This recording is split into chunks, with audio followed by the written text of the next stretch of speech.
And this being a Wednesday, we're talking about all the latest that's going on in government. And who better to talk about the government's position than the man himself, the deputy government spokesperson, my man, Gabriel Muthuma. Okay, let's define the realities of the past. June 25th, 2024. Mandamano. That was the beginning of really like a backslide. And according to Kenya Human Rights Commission, 85 people have been abducted so far. 85 unaccounted for. Unaccounted for, Jeff. That is our reality we are living with on a daily basis. The government, as you've had my president coming out to clearly say, we do not condone. The government does not condone abductions, and they are investigating. You have the DCI, you have the IG of police say that all the cases that have been brought to them are being investigated or have been investigated, and you have culprits who have been brought to court. So we go with that particular reality. But I was thinking of taking you a little bit further to what led to even where we are. And one thing that is true is that, Jeff, you'll agree with me that we were in a bad spot when we came or when we took over government. Bad spot how? And this is something, Jeff, people don't like saying. When you looked at our economy back then, that is really what was hurting. We were so deep in debt. Think about it, Jeff, like when you were in school and you had like 3 credit cards, all coming to be maxed out. And you still need to leave. You still need to engage. You still need to continue with everything that you're doing. Your school is due. Your library cards need to be, the whole shebang. Where would you have started? Think about it that way. The other example you can use, think about the current person who has a fuliza of 20,000 shillings. And they've used that fuliza, they have a ceiling of 1,000 left. That's where we were, bro. That's where we were. And now where are you? Ceiling. Where are you now? We are way much better, and it can actually be seen, tangible things. That's BS. That's all BS. It is BS. Look at. No. Suffering. No. Key indicators, bro. The key indicators. No emotionalizing. You guys are not on the ground. Key indicators. We are on the ground. Key indicators. What is more on the ground than food items? When we were coming in, people were putting sufurias on their heads, because the price of unga was 200 plus. Look at where it has gone. Subsidies were being given to consumption. The president changed that. Deliberate actions. We went to subsidized production. Look at where we are today. Matters unga, matters food, basic food items. Things are going down. Look at where the dollar was when we were coming in. Look at where it is today. Stabilized and doing well. So why are border guys suffering? Why are Mamambogas suffering? Suffering in what way? That's a. You see, the other thing, Jeff, that we've done, and I'm finding it. We've become, and it's not a bad thing. It's good to criticize, because I feel sometimes we really become a critique. We criticize each and everything. Now, I want to be very clear when I say this. It is good to criticize. Positive criticism is welcome in every democracy, including ours. But when it passes that we criticize on a daily basis while offering very little solutions, there's a problem. And in fact, allow me to say this. If our man who we read back in school, Theodore Roosevelt, Mr. Wise, if he was living, Jeff, he'd have some kind words for our leader today. He would tell him, it's not the critics who count. It's not the one who points out how the strong man stumbles or how the doer of deeds could have done better. The credit belongs to the man who's actually in the arena, but whose face, Jeff, is marred by dust and sweat and blood, who strives valiantly, who errs, who comes short again and again and again, who spends himself in a worthy cause. Positive criticism, it is good because it shines your reality and say, dude, this is what's happening. We are criticizing you because ABC, but we are also offering solutions in this way. But we cannot be waking up to criticize each and every little thing. Because, bro, for the longest, and this one I've been thinking through the whole of this year, since the beginning of, the fast, to the second. That's 15 days. 15 days ago. And I want my year to look like this. To know, Jeff, and to the viewers the listeners who are listening to us this morning, that our competition is not from within. As much as we are going to criticize one another, our competition is not from within, bro. Look at what Ethiopia is doing today. They are just waiting to eat a slice of what we make. They want to chew us up. Anything we do wrong, they jump into it.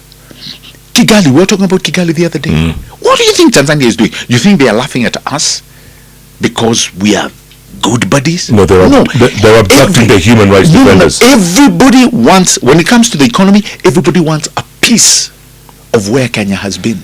We have been, whether you look at it democratically, whether you look at it economically, we've been the giant. Yeah, but we shouldn't set the bar low. We are not setting the bar low. We have not become an economic giant by setting the bar low. And this is why I want us to understand our competition is not from within. Our competition is from without. When we sit down and say, this year alone, Kenya got nearly 7 million, for example, people who landed in our shores. Probably 5 million tourists. I'm just giving you an example.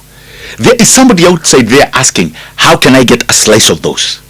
So if we are not sitting down and asking ourselves, how do we grow these numbers? Before you say cut in a half, those numbers will be taken. That is where I want us to realize. Yes, we can criticize Jeff. Same way, you criticize me all the time. But it is not a daily thing. You don't call me up and say, yo, champ, Kasongo. President was very pissed off about that title a few months ago. And then on New Year's Eve, he turned it all around and started dancing to... Look, they started by calling him Zakayo. He's accepted, Sawa. Call him Kasongo. Call me whatever you want. But that will not derail me from my mission. Because most of the time when you look, or when, if you're going to be somebody who is really derailed or pissed off by people throwing words at you, then I don't think as a leader, you're going to get far. The guy, my president, is literally abused on a daily basis. It's not something I like. He's not the only one. I know he's not the only one, but he's abused on a daily basis. And it did not start the other day.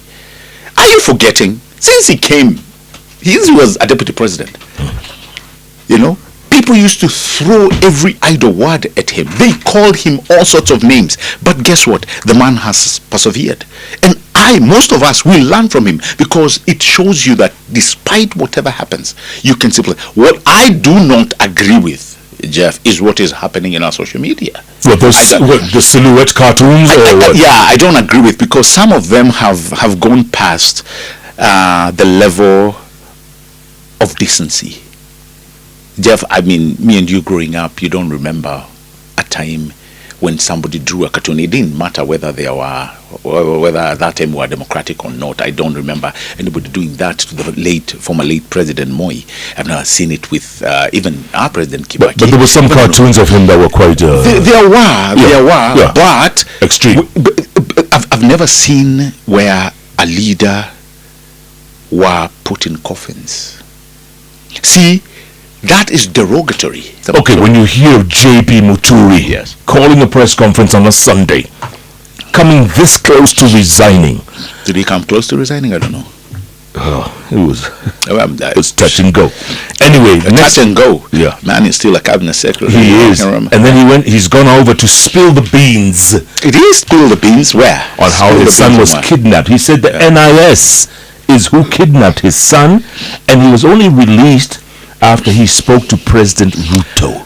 He issued a statement. Yeah. What happens when you issue a statement? It means investigations begin. And I'd have expected my good brother, JB, to have done this earlier. Immediately the son was released, he would have gone and written this statement. That's sometimes you really ask yourself, why now? You see, the politics of things, sometimes they get us clouded. But that's not the point. The point is the point. His son was abducted. It is the point. He went to DCI yesterday. He recorded a statement. He recorded a statement. When was the son abducted? Last year, but that's not the point. It is There's the point. 85 other people who are missing. It is the point. It is the point. It is the point. Why now? Why now? I'm not saying he doesn't have the right to do it, but, why now? Is it because of political expediency? Is it?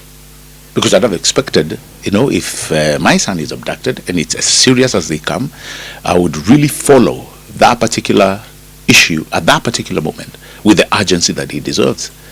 Can't wait and, not that we are condoning, not that I am or my president, not that we are condoning abductions. No.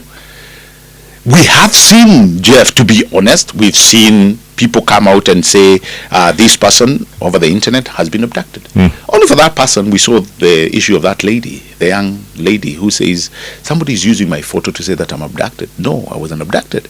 I'm actually at home. We saw the other ones, guys, saying that those two young men that were killed said they were abducted and killed. The family came out and said, listen, our son, we know, we followed it up, it was accidental drowning. The other one was a hit and run.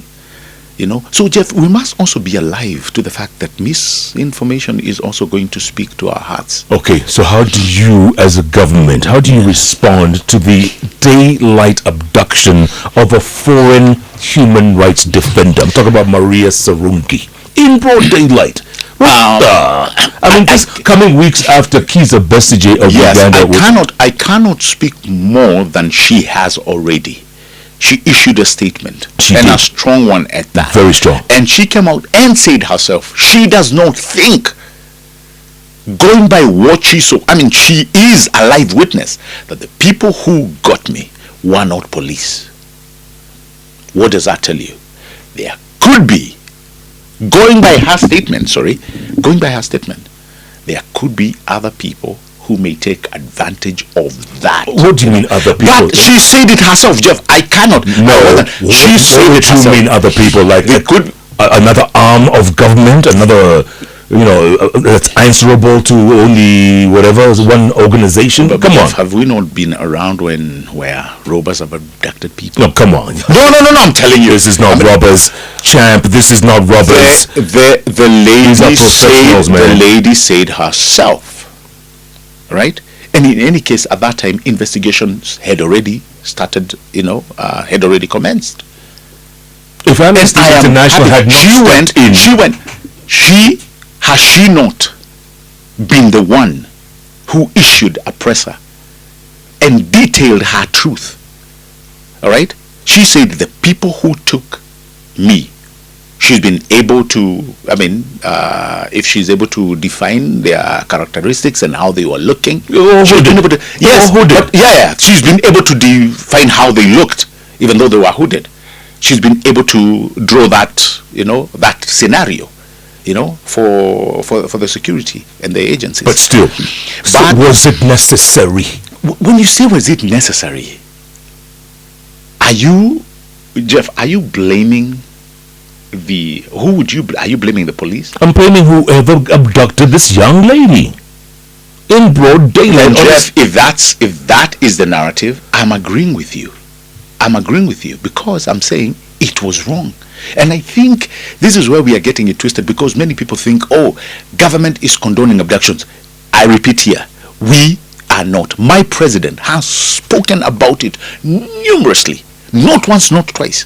And remember, when he came into power, and this is something I keep reminding people, the minute he was sworn in, the deliberate action that he took, even though many people have never tried going deep into it, when he made the IG of police to be financial independent, that they may not be knocking the doors of the executive, he knew the problem he wanted to solve. It was a problem that no orders should come from above. Secondly, he did the very same thing to the judiciary, because these were the institutions that the previous regimes were using. They had become accustomed to. And you could call the IG of police and tell him, go arrest Jeff. The president has numerously. Yeah. And I believe what he said. But come on, Shan. He has never ordered. If the president has never ordered or asked for a favor, who else is doing this? Somebody is, and you know it, because the president and his former deputy, Yes. Riggy G, Yes. had promised there would never be any more abductions. They would never treat Kenyans the And way guess they were what, Jeff? treated And before. guess what, Jeff? There's 85 and guess people what, Jeff? missing. And guess what, Jeff? My president has never vacated that promise. Oh, come I do on, not. champ. I do not recall. Champ. Show me. Points to it. I don't remember when the president vacated that promise. And this is a solemn promise he gave. So the question we need to be asking is the push that all of us must have is that these arrests, first of all, everything must be done above board if somebody is being arrested, because that is the government position. And then it's not happening, champ. My president, but you know what I think, Jeff, is out there is we are trying to point, and this is what I'm not liking. Many people would be out there because they don't understand probably the intricacies of how investigations go. They are pointing to the president, and that is where this erroneous narrative comes in. Jeff, if there is an incident today, where do you start? You go to the police station, right? You go to the police station, you write a statement, they start investigating. But currently, many people will tell you when something happens, do you know where they go? Social media. That's the only outlet they have right now. But social media does not investigate, Jeff. Listen. When we say we follow the law is to initiate a chain reaction of finding where somebody who has been arrested, where they are. And you have seen somebody being arrested at probably their home. Like I remember there was a time it happened to, was it one of these guys, Morara or somebody? He was arrested, taken to the DCI, produced in court, paid the bail or what it was, and then released. That is the chain. Okay. If anybody was looking for him or searching for him, the first places they would have gone is the police station. No. This person has been arrested. Yes. Nobody seems to know where these people are abducted and taken. Jeff, if you have been legally arrested. Oh, okay. We're not talking legally. We're not talking legally here. No, I am telling you, as per the Constitution. I said, as government, we do things above board. That is, we follow the Constitution. We expect everybody, whether it's the institutions, the police, or the DCI, to follow the very same Constitution. So when you're arrested, you're taken to a police station that is gazetted, not to some dingy joint. Well, dingy is what most people have been taken to and squeezed in various ways. That is why I insist. That is why I insist. When these people come out and say they were abducted, when you come back, you cannot come out and say, I went to a disco matanga. No. Go to the police station. This is where they took me from. This is what happened to me. This is the person. This is you narrate and allow now the police to take over the investigations. Now there's something that's critical that we need to be mindful of. Jeff, we cannot discount that there are rogue elements within the police force. We cannot discount that. My president was very clear when he said, if they are people like that within the force, we have measures that are taken, whether it's internal discipline or through IPOA. We have agencies that are also given powers to deal with rogue people, because again, you cannot say that an entire, just like the same way we talk about government, you can't say, you have everybody within government is upright. Even within the police force, you will find a few bad apples. It is all over. Okay, Business Daily. Look at Business Daily front page. Why Kenya cancelled that deal with France for the Mount Summit Road, the toll road. You saw that? Yeah, of course. Why Kenya cancelled? And she had what the contractor was asking. Oh, really? Yeah. What was asking for too much? Demanded billions in service fees. That's what the contractor was doing. Or maybe the 150 billion project, as you can see, is being downgraded to the Chinese investor after fallout to the French. Yeah, because the Chinese don't ask questions. No, it's not about asking questions. You are told Treasury discloses, shows the contractor demanded billions in service fee.